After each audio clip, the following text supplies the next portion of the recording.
நடக்கவில்லை. ஆனால் இன்றைக்கு முஸ்லிம்களுடைய நிலையை எடுத்துக்கொள்ளுங்கள். குறிப்பாக நம்முடைய தமிழகத்தில் இருக்கக்கூடிய முஸ்லிம்களே அந்த புத்தாண்டு கொண்டாட்டங்களில் பங்கெடுக்கக்கூடியவர்களாக இருக்கிறாங்களா இல்லையா? இன்னைக்கு மத்த சமூகத்தில் உள்ளவர்கள் அன்றைய தினம் இரவுல 12 மணிக்கு கொண்டாட்டத்தை துவக்குவார்கள். அப்படி கொண்டாட்டத்தை துவக்கி அந்த ஒரு நாள் முழுக்க அவங்கள் கொண்டாட்டத்திலேயே அவர்கள் மூழ்கி கிடக்கிற பொழுது, நிறைய அனாச்சாரமான காரியங்களில் மூழ்கி கிடக்கிற பொழுது அதை அவர்கள் ஒரு சந்தோஷமாக எண்ணி செய்கிறார்கள் என்றால் அவர்களுக்கு அவர்களுடைய வழி. நமக்கு நம்முடைய மார்க்கத்தில் என்ன சொல்லப்பட்டிருக்கிறது? நம்முடைய இஸ்லாமிய மார்க்கத்தில் அப்படி ஏதாவது வழிகாட்டுதல் இருக்குதா? அன்றைய தினம் நீங்க ரொம்ப சந்தோஷமா இருங்க அப்படி ஏதோ அல்லாஹ் நமக்கு வழிகாட்டுறானா?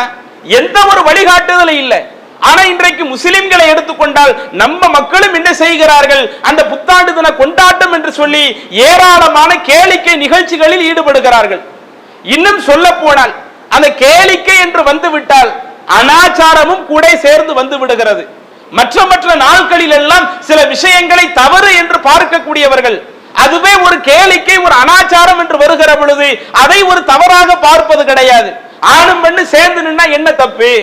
எல்லாரும் சேர்ந்து ஒரு கொண்டாட்டத்தை வெளிப்படுத்தினா என்ன தப்பு? அன்றைய தினம் நாம மதுவை குடிச்சு நாம நம்முடைய சந்தோஷத்தை வெளிப்படுத்தினால் என்ன தப்பு என்று நம்முடைய சமூகத்தில் உள்ளவர்களும் இது போன்ற சில காரியங்களில் ஈடுபடுகிறார்கள். அதுல நிறைய பேர் ஒரு தெளிவோடு தான் இருக்கிறாங்க. ஒரு சில நபர்கள்ட்ட இது போன்ற விஷயங்கள் இருந்தாலும் இந்த அனாச்சாரத்தில் தங்களை ஈடுபடுத்திக் கொண்டாலும் நிறைய நபர்கள் நாம் தெளிவோடு தான் இருக்கிறோம். இஸ்லாத்திற்கும் இதற்கும் எந்த சம்பந்தமும் இல்லை என்ற ஒரு தெளிவோடு நம்முடைய வாழ்க்கையை கொண்டு செல்கிறோம்.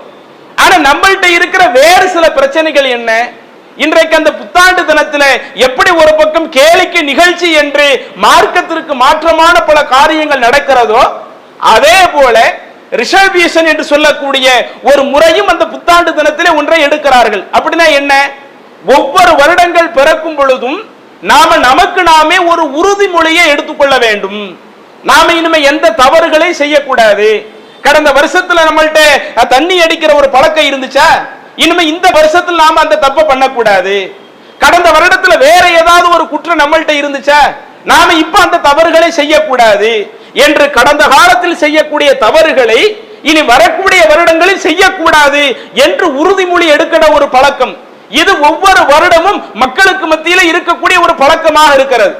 அதே போல கெட்ட விஷயத்திலிருந்து எப்படி விலக வேண்டும் என்று உறுதிமொழி எடுக்கிறாங்களோ நன்மையான காரியத்தையும் நாம இது போன்ற இந்த நல்ல விஷயத்தை நிறைய செய்யணும், நிறைய படிக்கணும், நிறைய கல்வி அறிவை வளர்த்துக் கொள்ள வேண்டும் என்று இது போன்ற நன்மையான விஷயங்களையும் அந்த ஆண்டு பிறக்கக்கூடிய முதல் நாளில் நமக்கு நாமே உறுதிமொழி எடுத்து